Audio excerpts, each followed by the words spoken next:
My name is Cherie Mixon, and I'm the Executive Director of the T.R. Hoover Community Center. I've been serving with T.R. Hoover now for more than 15 years. T.R. Hoover got started as a crime watch group.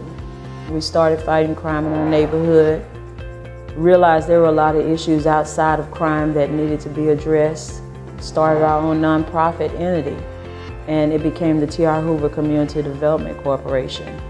And it was through them that we worked through our community issues and began to address those things and making things possible for the neighborhood to be revitalized.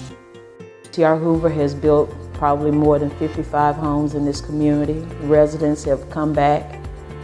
The neighborhood's crime rate has gone down quite a bit. And so the education and the transition of the neighborhood infrastructure and the partnerships have grown, and we're hopeful that more things are coming. On a daily basis, you will find us in here preparing for our after-school program. You'll see community residents in here working on potential neighborhood meetings or information that needs to go out to the residents. The ages of our kids that come here to the after-school program, they range in age from 5 to age 16. We create a good school system when we're embracing people and teaching them the responsibilities that they should have in their communities. And we increase the opportunities for education within our young people, and that brings people back to this community that then creates leaders. It not only builds and transitions people, but it also transitions a community.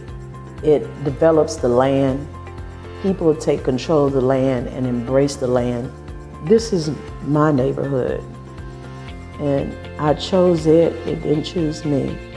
South Dallas is such a rich piece of land.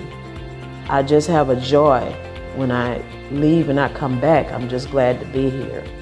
And I believe if we take on someone and help them along, then they'll take on someone and help them along, and that will make this world a better place.